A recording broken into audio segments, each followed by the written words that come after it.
महाराज जी, आज हम लोग ग्रस्त परिवार से हैं। ऐसे में रोज नए रिश्ते में बन जाते हैं।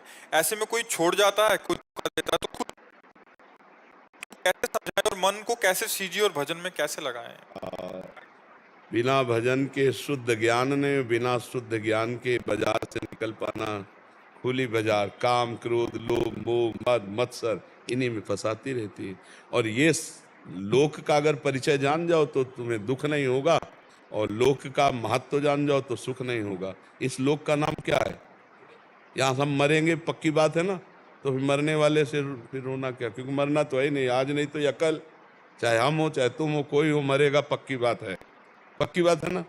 अच्छा, इसके बाद ये कि यहाँ जितना कुछ है वो दुखालयम अशाश्वतम, दुख देने वाला और नाशवान है, भगवान ने कहा है।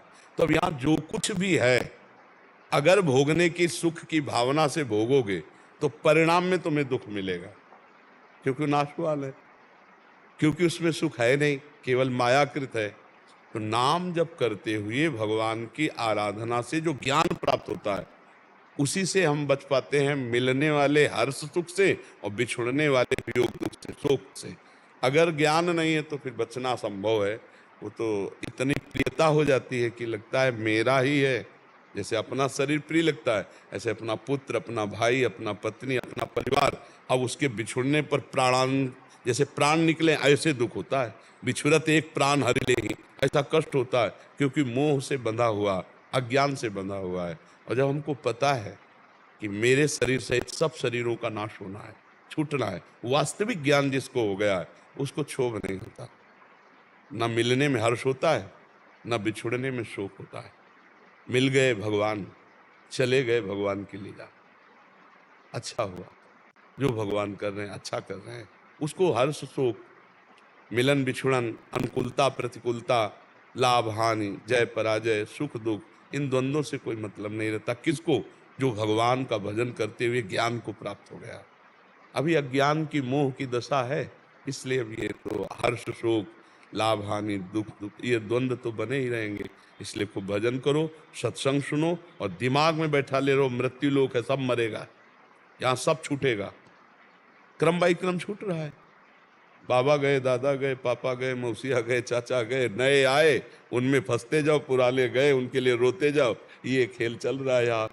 तो इसलिए नाम जप करो, भगवान का जो आराधन है वो हृदय को पवित्र करके ज्ञान का उन्मेष, ज्ञान के नेत्र खुले तो बात समझ में आवे। फिर तो जेहि जाने जग जाए हेराई, जागे जथा स्वपन भ्रम जाई। जिस तत्व के जानने पर ये संसार ऐसे खो जाता है जैसे जगने पर स्वप्न का कोई महत्व नहीं होता।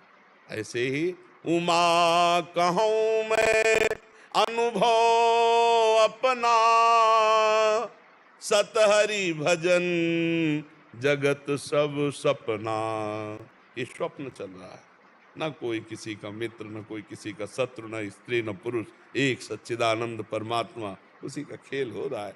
एक का ही अनेक रूपों में खेल हो रहा है। इस बात को ज्ञान के द्वारा समझ जाए तो हर्ष शोक से, नहीं तो फिर इसी में द्वंद्वों में ही तो पिसता है जी। ये ज्ञान भगवान की कृपा से, गुरु की कृपा से होता है। खूब नाम जप करो, सत्संग सुनते रहो, शास्त्र स्वाध्याय करो, दूसरों की सेवा करो भगवत भाव से, सब में भगवान विराजमान, तभी ज्ञान का उन्मेष होगा। ज्ञान नेत्र खुले बिना ये स्वप्न नहीं टूटने वाला, बहुत जोर का दीर्घ स्वप्न है ये संसार, समझ रहे?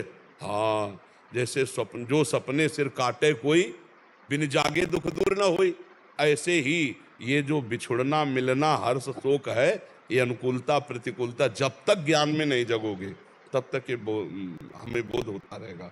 ये अनुकूल है, ये प्रतिकूल है, ये सुख है, दुख।